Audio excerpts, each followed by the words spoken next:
বন্ধ চিনি কল চালু করতে সেপ্টেম্বরের চুক্তি, সরকারি মিল পরিচালিত হবে বিদেশি বিনিয়োগে।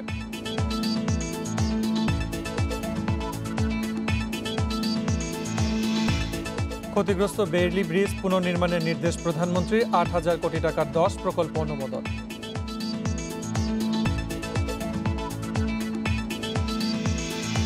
অস্বাভাবিক দাম বেড়েছে ৯ কোম্পানির শেয়ারের, কারণ বের করতে নিয়ন্ত্রক সংস্থা তদন্ত কমিটি গঠন।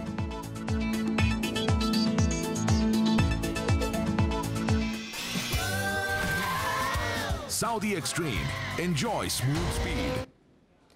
আমন্ত্রণ অর্থনীতি সারাদিন, আপনাদের সাথে আছি মুজাহিদুল ইসলাম। শুনছিলেন শিরোনাম, চলে যাচ্ছি বিস্তারিত সংবাদে। বন্ধ থাকা সরকারি চিনি কল চালু করতে আগামী মাসে বিদেশি প্রতিষ্ঠানের সঙ্গে চুক্তি করতে যাচ্ছে সরকার। শিল্পমন্ত্রী বলছেন, মিলগুলোকে সরকারি মালিকানায় রেখে পরিচালিত হবে বিদেশি বিনিয়োগে। তবে কারখানাগুলো লাভজনক করতে আখজাত অন্য পণ্য উৎপাদনের পাশাপাশি জবাবদিহিতা নিশ্চিতের তাগিদ বিশেষজ্ঞদের। দীর্ঘ লোকসান কমাতে ২০২০-এ ডিসেম্বরে কুষ্টিয়া, পাবনা, পঞ্চগড়, রংপুর, শ্যামপুর ও দিনাজপুরে চিনিকল বন্ধ হয়ে যায়। সে সময় আধুনিকায়নের পর মিলগুলো আবার চালু করার কথা বলেছিল সরকার। অবশেষে আলোর মুখ দেখতে যাচ্ছে চিনিকলগুলো। শিল্পমন্ত্রী জানান, এসব কারখানায় বিনিয়োগ করবে থাইল্যান্ড, জাপান ও কম্বোডিয়ার মালিকানাধীন প্রতিষ্ঠান সুটেক। মিলগুলোর মালিকানা থাকবে সরকারের হাতে আর পরিচালনা করবে তারা। এ নিয়ে আনুষ্ঠানিক চুক্তি হবে আগামী মাসেই। প্রাথমিকভাবে বন্ধ ৬টি মিল সংস্কার হলেও পরবর্তীতে চিন্তা থাকবে বাকিগুলো নিয়েও। যেহেতু আমাদের ল্যান্ড আছে, ইনফ্রাস্ট্রাকচার সব আছে, রাস্তাঘাট, বিদ্যুৎ সব কিছুই আছে, তো সেখানে তো অলরেডি আমাদের ইনভেস্টমেন্ট আছেই। সেখানে আমরা একটা তাকে করে হিসাব করে তাদের সাথে আমরা কন্ট্রাক্টে যাচ্ছি। তো ম্যানেজমেন্ট তাদের থাকবে, আমরা তাদের সাথে থাকবো। আমরা মনে করি যে এই চুক্তিটা আগামী ১-১.৫ মাসের মধ্যে, ২ মাসের মধ্যে হয়ে যাবে। অর্থনীতিবিদরা বলছেন, লোকসান থেকে লাভের মুখ দেখতে সরকারি চিনিকলে বড় চ্যালেঞ্জ স্বচ্ছতা ও জবাবদিহিতা নিশ্চিত করা। সুফল পেতে বড় কলগুলোতে শুধু চিনি নয়, রপ্তানির জন্য উন্নতমানের স্পিরিট ও অ্যালকোহল উৎপাদন করা যেতে পারে। সরকারি ব্যবস্থাপনার দুর্বলতা ইতিমধ্যেই দেখা গেছে এই মিলগুলোর ক্ষেত্রে, এবং সংস্কারের নামে নতুন করে আবার সেখানে দুর্নীতি সুযোগ তৈরি হবে এবং বাড়তি উৎপাদন ক্ষমতা চিনি তৈরি করে সেটি এই মুহূর্তে দেশের ভিতরে লাভজনক করাটিও কষ্টকর। সরকারি চিনিকলগুলো আধুনিকায়ন করা হলেও কর্মী ছাঁটাই হবে না বলেও জানিয়েছে শিল্প মন্ত্রণালয়। Shahid Ahmed, independent news, Dhaka. চিনি শিল্প নিয়ে আলোচনা করতে আমাদের সঙ্গে যুক্ত হচ্ছেন বাংলাদেশ চিনি ও খাদ্য শিল্প কর্পোরেশনের সাবেক সচিব মিজানুর রহমান। জনাব মিজানুর রহমান, আপনাকে স্বাগত জানাচ্ছি। এই যে বন্ধ চিনিকলে বিদেশি বিনিয়োগে চালু করতে যাচ্ছে সরকার, এতে কি এই খাতে দীর্ঘদিনের সমস্যার সমাধান হবে, আপনি কি মনে করছেন? ধন্যবাদ ইন্ডিপেন্ডেন্ট টেলিভিশনকে এবং দর্শক শ্রোতা যারা আছেন সবাইকে ধন্যবাদ এবং শুভেচ্ছা। আমি বলতে চাচ্ছি যে দীর্ঘদিনের সমস্যার সমাধান হয়তো পুরোপুরি হবে না, তবে কিছুটা হলেও সমস্যার সমাধান হবে। আপনারা জানেন কারখানাগুলো দীর্ঘদিনের পুরনো, প্রায় ৬০-৭০ বছরের পুরনো কারখানাগুলোর ইফিসিয়েন্সি অত্যন্ত কম। যেমন উদাহরণস্বরূপ বলা যেতে পারে, আমি সচিব থাকাকালীন সময়ে থাইল্যান্ডের কয়েকটি কারখানা পরিদর্শন করেছি। সেখানে কারখানাগুলো ইফিসিয়েন্সি দেখতে যে আমি দেখেছি যে তাদের এক্সট্রাকশন রেট 90%, হয়রাজ আমাদের দেশের যে কারখানাগুলো আছে তাদের এক্সট্রাকশন রেট হলো 50 থেকে 60%।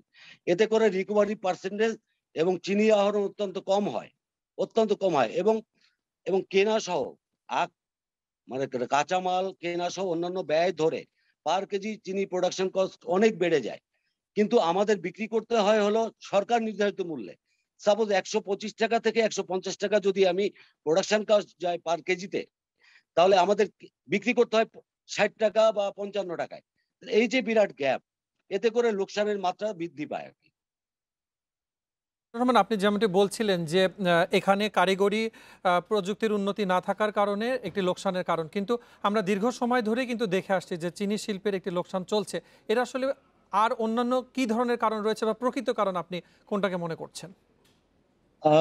প্রকৃত কারণ বলতে হবে যে আপনি জানেন যে আমাদের দেশে ল্যান্ড অত্যন্ত কম, জমি কম, কিন্তু আমাদের আপনাকে বুঝতে হবে যে আখ ফসল হয় উঁচু জমিতে, কিন্তু বর্তমানে আমাদের জমির প্রাচুর্যতা কম থাকার জন্য আখ ফসল চলে যাচ্ছে নিচু জমিতে, ফলে পার একর ফলন কমে যাচ্ছে, রিকভারি কমে যাচ্ছে, পার একর ইল্ড কমে যাচ্ছে।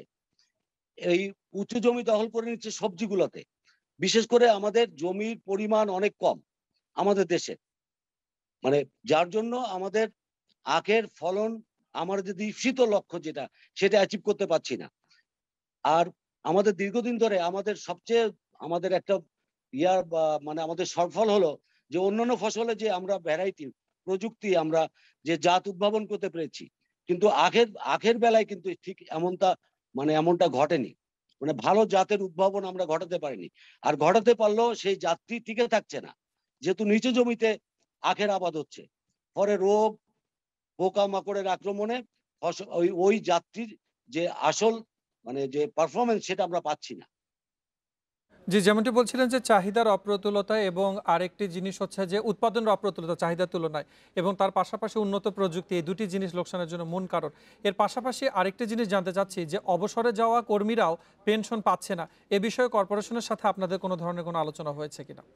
হ্যাঁ, আমরা ইতিমধ্যে অবসরপ্রাপ্ত শ্রমিক, কর্মচারী এবং কর্মকর্তাদের সমন্বয়ে একটি সংগঠন গড়ে তুলেছি, যারা ইতিমধ্যেই কর্পোরেশনের চেয়ারম্যান, সচিব, মাননীয় মন্ত্রী মহোদয়ের সাথে আমরা আলাপ করেছি। ওনারা বিষয়টি আন্তরিকতার সাথে দেখছেন, কিন্তু তারপরেও আমরা অবসরভোগী যারা আছি, তারা আমাদের যে টাকা পয়সা পাওনা দিয়ে আমরা পাচ্ছি না। এমনকি আমি যেমন 31 লক্ষ টাকা আমার পাওনা দিয়ে আমি 1 টাকাও পাইনি। এরকম অনেক লোক আছে যারা অত্যন্ত দুর্বিষহ জীবনযাপন করছে। আমরা বিষয়টি ইতিমধ্যে মাননীয় অর্থমন্ত্রী এবং মাননীয় প্রধানমন্ত্রীর কাছে এ বিষয়ে স্মারকলিপি প্রদান করেছি। আমরা আশা করি সরকার বিষয়টি নিয়ে ভাববেন এবং এই বিষয়ে প্রয়োজনীয় পদক্ষেপ নেবেন। জনাব মিজানুর রহমান, আপনাকে ধন্যবাদ জানাচ্ছি আমাদের সাথে যোগ দেওয়ার জন্য। দেশে যত জরাজীর্ণ বেইলি ব্রিজ আছে সেগুলো চিহ্নিত করে পুনর্নির্মাণের নির্দেশ দিয়েছেন প্রধানমন্ত্রী শেখ হাসিনা। সকালে জাতীয় অর্থনৈতিক পরিষদের নির্বাহী কমিটির একনেক সভায় তিনি নির্দেশ দেন। এ সময় 7,985 কোটি 51 লাখ টাকা ব্যয়ে 10টি প্রকল্পের অনুমোদন দেওয়া হয়। গণভবন থেকে ভিডিও কনফারেন্সের মাধ্যমে একনেক সভার সভাপতিত্ব করেন প্রধানমন্ত্রী শেখ হাসিনা। এ সময় 7টি মন্ত্রণালয়ের অধীনে 10টি প্রকল্পের অনুমোদন দেয়া হয়। রংপুর বিভাগের অধীনে জরাজীর্ণ ও ঝুঁকিপূর্ণ বেইলি ব্রিজ নির্মাণ প্রকল্পের অনুমোদন দিয়ে প্রধানমন্ত্রী জানান, দেশের যত জরাজীর্ণ বেইলি ব্রিজ আছে সেগুলো চিহ্নিত করে পুনর্নির্মাণ করতে হবে।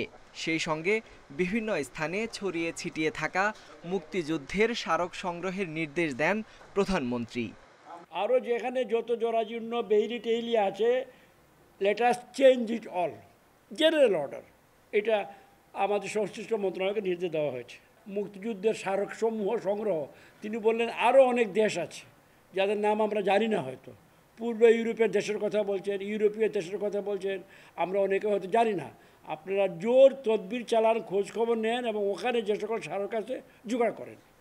গ্রাম পর্যায়ে টেলিটকের নেটওয়ার্ক সম্প্রসারণ এবং 5G সেবা প্রদানে নেটওয়ার্ক আধুনিকায়ন প্রকল্পের জন্য ব্যয় ধরা হয়েছে 2,144 কোটি টাকা। জামালপুরের মাদারগঞ্জ সোলার পার্ক নির্মাণে ব্যয় ধরা হয় 119 কোটি 40 লাখ টাকা। এছাড়াও চরের মানুষের উন্নয়নে 106 কোটি 84 লাখ টাকার নতুন প্রকল্প নেওয়া হয়েছে। বাকি সবকটার রেট কিন্তু ডাবল। এই টেলিটকের যে পার মিনিট যে এটা নেয়, রেন্টটা নেয়, আমার কথা বলা, তো এটা নেয় কমের জন্যই যে এটাকে ওই সোশ্যাল ওয়েলফেয়ার কনসিডারেশনটাকে মুখ্য রাখা হয়। তো এইটা মাথায় রেখে আমাদের ভাবতে হবে, অনেক লোকসানি প্রতিষ্ঠানে আমাদের চালিয়ে যেতে হয় যতক্ষণ সম্ভব। 10টি প্রকল্পের জন্য সরকারি তহবিল থেকে ব্যয় করা হবে 6,660 কোটি 29 লাখ টাকা, আর সংস্থার নিজস্ব তহবিল থেকে দেয়া হবে 137 কোটি 9 লাখ টাকা। বাকি 1,188 কোটি 13 লাখ টাকা নেওয়া হবে ঋণের মাধ্যমে। Sohel Rana, independent news, Dhaka. চলতি বছরের জুলাই দেশের সার্বিক মূল্যস্ফীতি কমে দাঁড়িয়েছে 5.36%। জুনে ছিল 5.64%। মঙ্গলবার একনেক বৈঠক শেষে এই তথ্য তুলে ধরেন পরিকল্পনা মন্ত্রী এম এ মান্নান। এ সময় পরিকল্পনা মন্ত্রী বলেন, জুন মাসের চেয়ে জুলাইয়ে মূল্যস্ফীতি কমেছে 0.28%। সাধারণত একটি সূচক বাড়লে আরেকটি সূচক কমে, তবে এবার খাদ্য ও অন্যান্য দুটোই কমেছে। খাদ্যপণ্যে কমেছে 0.37%, আর অন্যান্য ক্ষেত্রে কমেছে 0.14%, যা সাধারণ মানুষের জন্য মঙ্গল বলে দাবি করেন পরিকল্পনা মন্ত্রী এম এ মান্নান। মাঝে মাঝে দেখা যায় একটা কমে আর একটা বেশি বাড়বে, এই ধরনের হয়। এইবার দুটাতেই কমেছে। এটা very interesting and very important আপনাদের জন্য বা আমাদের জন্য। খাদ্যে কমেছে 0.37%, ভালো, উইচ ইজ গুড। অন্যান্য ক্ষেত্রে 0.14% কমেছে। টানা 6 কর্মদিবস উত্থানের পর ঢাকা স্টক এক্সচেঞ্জে মূল্যসূচকের পতন হয়েছে। এ সময় ডিএসসিতে টাকার অঙ্কে লেনদেনের পরিমাণও কিছুটা কমেছে।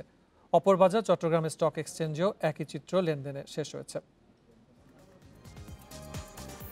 মঙ্গলবার লেনদেনের শুরুতে মূল্যসূচকের উত্থান থাকলেও দিন শেষ হয় পতনের মধ্য দিয়ে।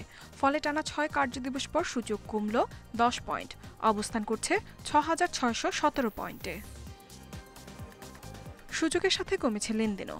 আজ লেনদেন হয়েছে 2,840 কোটি 11 লাখ টাকা, যা আগের কার্যদিবস থেকে 99 কোটি 33 লাখ টাকা কম। হাতবদলে অংশ নেওয়া 375টি কোম্পানি ও মিউচুয়াল ফান্ডের মধ্যে আজ দর বেড়েছে 137টির, কমেছে 223টির, দর অপরিবর্তিত আছে 15টি প্রতিষ্ঠানের শেয়ারের। সবচেয়ে বেশি লেনদেন হওয়া প্রতিষ্ঠানের তালিকায় প্রথম অবস্থানে উঠে এসেছে বেক্সিমকো লিমিটেড, আইএফআইসি ব্যাংক দ্বিতীয় এবং তৃতীয় অবস্থানে লাফার্জ হোলসিম। শতাংশের দিক থেকে দর বৃদ্ধির তালিকার শীর্ষে উঠে এসেছে ন্যাশনাল হাউজিং, দ্বিতীয় মেঘনা পেট ইন্ডাস্ট্রিজ, তৃতীয় অবস্থানে তাল্লু স্পিনিং। এদিকে চট্টগ্রাম স্টক এক্সচেঞ্জে সার্বিক সূচক কমেছে 7.93 পয়েন্ট, লেনদেন 102 কোটি 14 লাখ টাকা। ইফাতারা, ইন্ডিপেন্ডেন্ট নিউজ। শেয়ার বাজারে সাম্প্রতিক সময়ে 9 কোম্পানির শেয়ারের অস্বাভাবিক মূল্য বৃদ্ধির কারণ খতিয়ে দেখবে নিয়ন্ত্রক সংস্থা বিএসইসি। এই জন্য 4 সদস্যের তদন্ত কমিটি গঠন করা হয়েছে। সকালে এ সংক্রান্ত আদেশ জারি করা হয়েছে। বিএসইসি সূত্রে জানা গেছে যে 9টি কোম্পানির অস্বাভাবিক মূল্য বৃদ্ধির কারণ খতিয়ে দেখতে বলা হয়েছে। সেগুলো হলো Anwar Galvanizing, GBB Power, MRL Oil, Bangladesh National Insurance, National Feed Mill, Paper Processing and Packaging, Dhaka Dyeing, Fuwang Ceramic এবং বিকন ফার্মা। 4 সদস্যের তদন্ত কমিটির প্রধান করা হয়েছে বিএসইসির পরিচালক শেখ মাহবুবুর রহমানকে। 60 কার্যদিবসের মধ্যে কমিটিকে তদন্ত প্রতিবেদন দেওয়ার নির্দেশ দেওয়া হয়েছে। 2000 দুস্থ নারীকে ডাক বিভাগের মোবাইল ফাইন্যান্সিয়াল সার্ভিস নগদের মাধ্যমে 2000 টাকা করে উপহার দিয়েছেন প্রধানমন্ত্রী শেখ হাসিনা। বঙ্গমাতা শেখ ফজিলাতুন্নেসা মুজিবের 91তম জন্মদিন উদযাপনের অংশ হিসেবে এই অর্থ দিয়েছেন প্রধানমন্ত্রী। সম্প্রতি মহিলা ও শিশু বিষয়ক মন্ত্রণালয় ওসমানী স্মৃতি মিলনায়তনে এই অনুষ্ঠানের আয়োজন করে। গণভবন থেকে প্রধানমন্ত্রী শেখ হাসিনা ভার্চুয়ালি অনুষ্ঠানে যুক্ত হয়ে দুস্থ নারীদের উপহারের অর্থ দেন। অনুদানের টাকা পাঠানোর ক্ষেত্রে পুরো খরচ বহন করেছে মোবাইল ফাইন্যান্সিয়াল সার্ভিস নগদ। এক্ষেত্রে প্রতিজন দুস্থ নারী তাদের প্রাপ্ত 2000 টাকা ক্যাশ আউট করার চার্জ হিসেবে অতিরিক্ত 30 টাকা করে নিজেদের নগদ অ্যাকাউন্টে পেয়েছেন।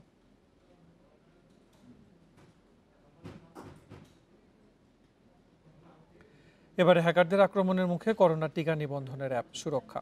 তথ্য প্রযুক্তি বিভাগের কর্মকর্তারা জানিয়েছেন, গত সোমবার অ্যাপে দেশ ও বিদেশ থেকে নিবন্ধনের চেষ্টা হয় 6 কোটি 17 লাখ। বিষয়টি নজরে এলে বিদেশ থেকে নিবন্ধন চেষ্টার সুযোগ বন্ধ করে দেওয়া হয়।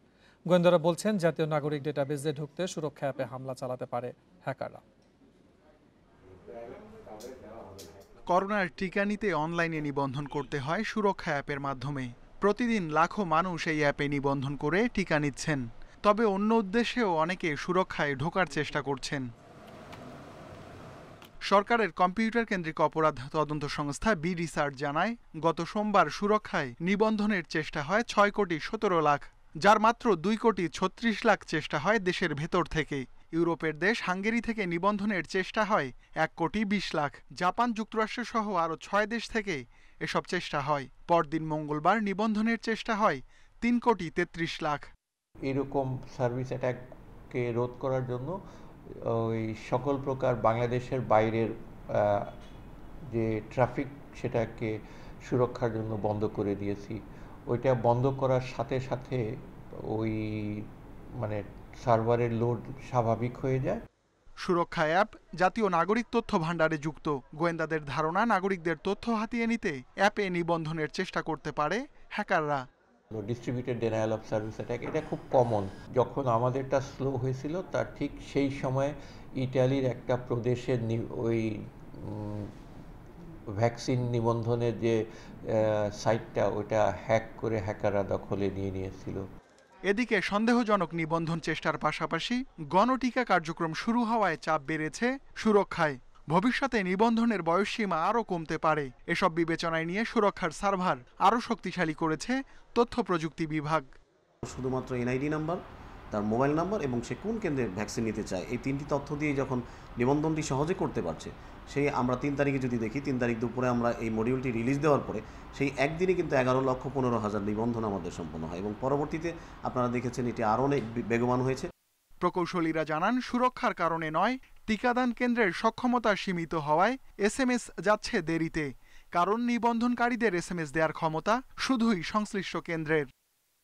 Ruhul Amin, independent news, Dhaka. সিলেটের জকিগঞ্জে নতুন 28তম গ্যাস ক্ষেত্র আবিষ্কারে উচ্ছ্বসিত স্থানীয়রা।